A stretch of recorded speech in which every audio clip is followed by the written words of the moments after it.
동네 딱지를 다 따는 게 평생의 소원이었어요. 그래서 어떻게 하면 딱지를 다 딸 수 있을까 고민하다가 이거는 굉장히 그 수준 있는 사람만 알아듣는 말인데 사회가부도를 찢었어요. 기억은 나십니까? 사회가부도? 사회가부도 아시죠? 이 사회가부도를 모르는 사람들은 사회가부도를 누가 아냐면 누나가 벽에다가 씹든 껌을 묻혀놨는데 그 껌을 몰래 띄어가지고 먹고 도망갔던 시절에 살았던 사람들. 근데 그 사람들이 사회가부도를 알아요. 사회가부도를 찢어가지고 딱지를 만들었어요. 왜 사회가부도냐? 일반 교과서는 얇은데 사회가부도는 두꺼웠어요.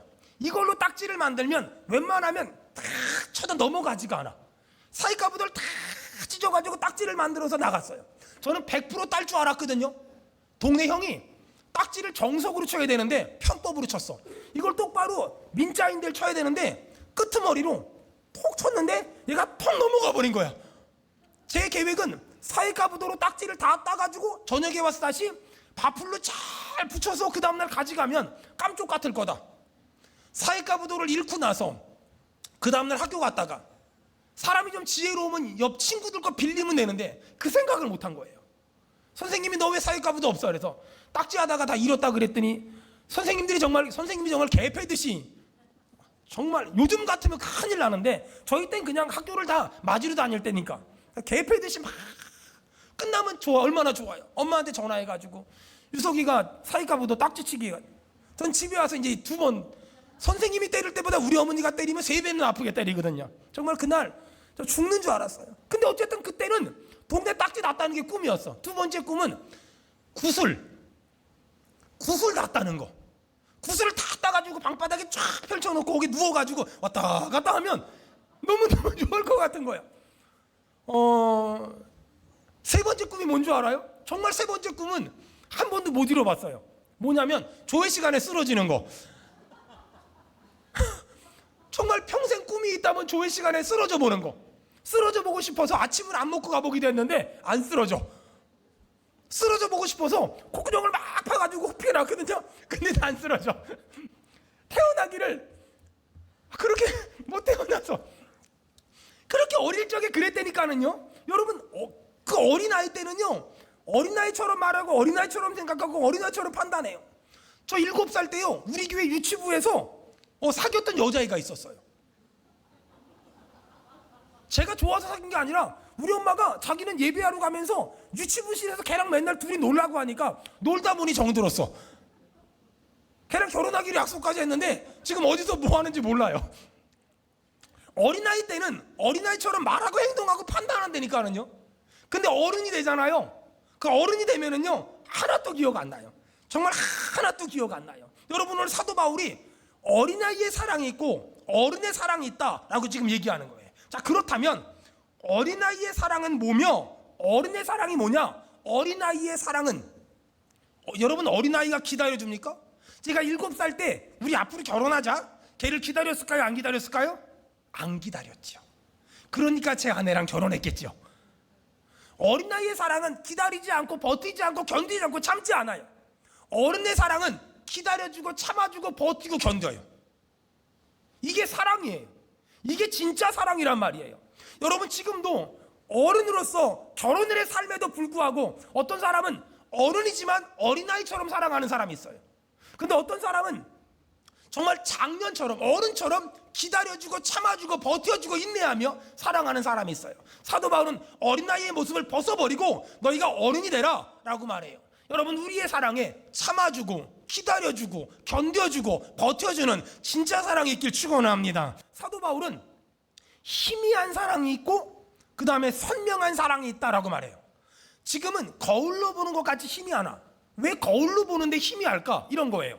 그 당시 거울은 요즘 거울이 아니잖아요. 청동으로 돼가지고 망치로 이렇게 때려가지고 이렇게 알루미늄 같은 걸 핀 걸 거울이라 그랬어요.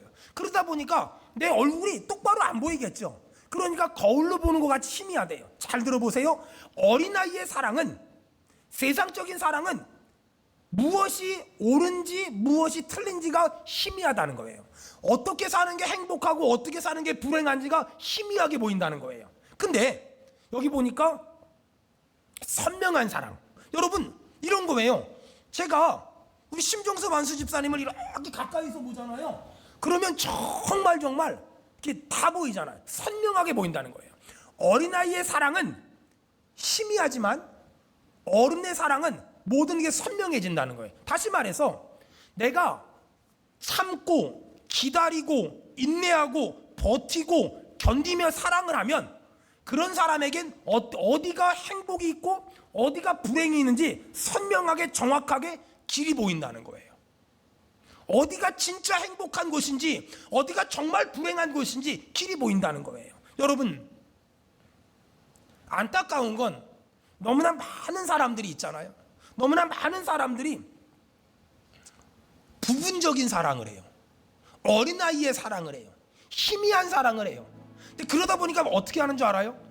본능을 따라 사랑한대요.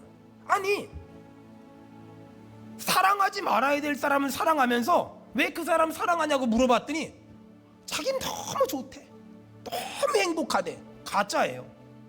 여러분, 진짜 사랑을 하잖아요. 그러면 잘 들어보세요. 가짜 사랑을 하면, 어린아이의 사랑을 하면 내 부모가 안 보여요. 내 자식이 안 보여요. 내 가족이 안 보여요. 그리고 내가 이런 결정을 하면 5년 뒤에 내 모습, 10년 뒤에 내 모습이 안 보여요. 가짜 사랑을 하면, 어린아이의 사랑을 하면 지금 당장만 봐봐요. 어린아이의 사랑을 하니까 딱지는 따긴 따야 되겠는데 딸 방법이 없으니까 공부해야 될 사회과부터 찢어가지고 그거 따보겠다고. 어린아이의 사랑은 지금 당장 이 순간밖에 안 보여요. 어린아이의 사랑은 내 주변 사람들이 하나도 안 보여요.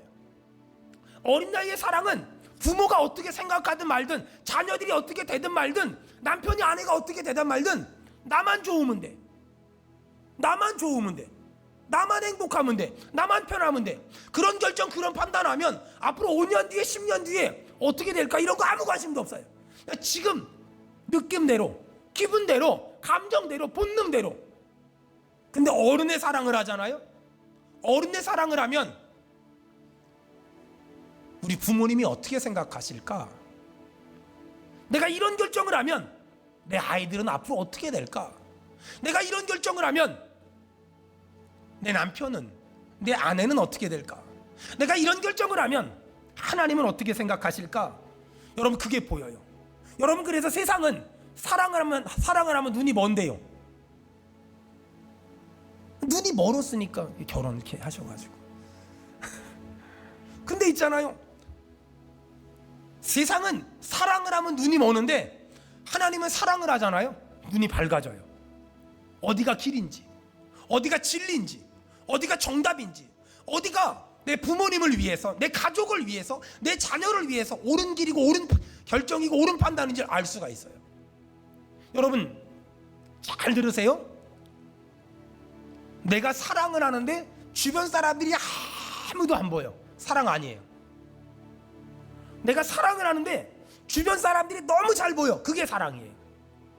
내가 사랑을 하는데 내가 그 사랑이 내 가족에게도 유익하고 내 아이에게도, 내 아내에게도, 내 부모님에게도, 내 5년 뒤 10년 뒤의 인생에도 유익해. 그게 사랑이에요.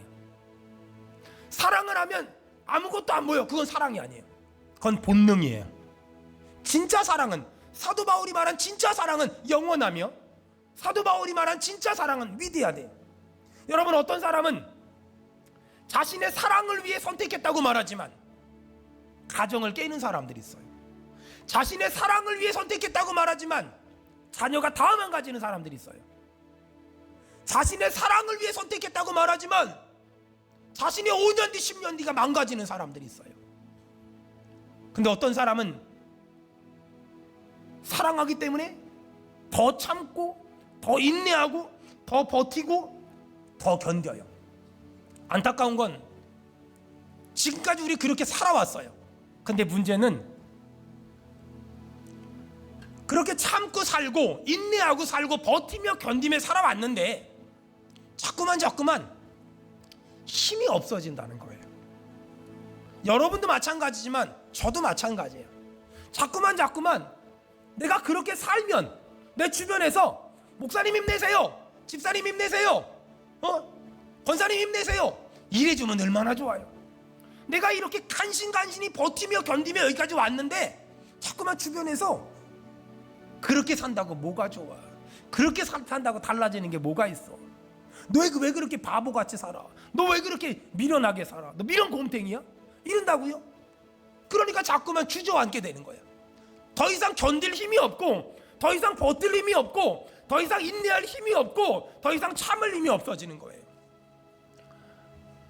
며칠 전에 친한 목사님이 저한테 그런 질문을 해요. 황 목사, 내 목사님 왜 그래요? 내가 있잖아, 하루 종일 설교하라 그래도 할 자신 있는데 문제는 내 설교를 듣는 사람들이 변하질 않아. 어떡하면 돼? 제가 어떻게 알아요? 그냥 생각나는 대로 얘기 좀 해줘봐. 제가 순간 고민하다 그랬어요. 목사님, 설교를 많이 하려고 하지 말고 사랑을 많이 하려고 해봐요. 설교를 많이 하려고 하지 말고 사랑을 좀 많이 해보려고 해봐요. 여러분, 저는 목사잖아요. 제 주변에는 사역에 성공했는데 사랑에 실패한 사람들이 진짜 많아요.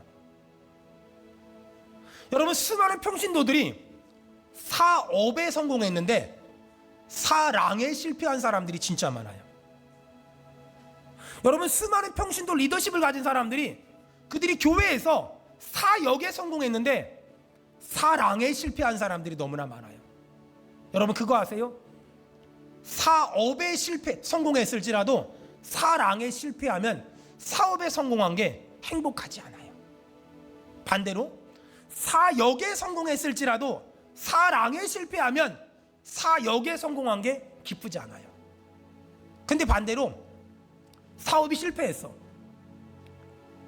쫄딱 망했어. 근데 내가 사랑하는 아내가, 내가 사랑하는 남편이, 내가 사랑하는 가족이, 내가 사랑하는 교회가 든든히 받치고 있어. 그럼 또 일어날 수 있어요. 그럼 또 일어날 수 있어요. 사업하다 보면 망할 수 있잖아요. 무너질 수 있잖아요. 근데 그때 내가 비록 내가 원하는 대로 사업이 안 됐을지라도 사랑에 성공했다면, 그래서 뒤에서 아내가, 남편이, 가족이 든든하게 딱 받치고 있다면 또 일어날 수 있다니까요. 사역도 마찬가지예요. 목회하다 보면 사역에 실패할 수 있어요. 근데 그때 사랑에 성공한 사람이라면 아내가, 아이들이 든든하게 뒤에서 딱 받치고 있잖아요. 또 일어날 수 있어요. 나이를 먹고 또 힘을 낼 수 있고요, 또 일어날 수 있어요. 근데 반대로 사역은 성공했는데, 사업은 성공했는데 사랑에 실패하면 내가 성공한 사업과 사역은 무용지물이에요. 안타까운 건 우리 주변엔 사업에 성공하고 사역에 성공했지만 사랑에 실패한 사람들이 너무나 많아요. 여러분, 이 시간에 왜 나는 사랑에 실패했을까? 사랑은 참는 거래요. 견디는 거래요. 버티는 거래요. 기다려주는 거래요. 왜 난 왜 사랑에 실패했을까? 참다 보니까 지쳐버린 거예요. 견디고 버티다 보니까 지쳐버린 거예요. 근데 지친 채로 더 이상 일어나지 않는 거예요. 오늘 그런 사람 한 명이라도 있다면 오늘 여러분 제 말을 하나님의 음성으로 받으세요. 저를 통해서 말씀하신 하나님의 음성을 들으세요. 다시, 하나님 나 좀 도와주세요. 하나님 참을 힘 좀 주세요. 하나님 견딜 힘 좀 주세요. 하나님 버틸 힘 좀 주세요. 주의 이름을 부르면 구원해 주실 줄로 믿습니다.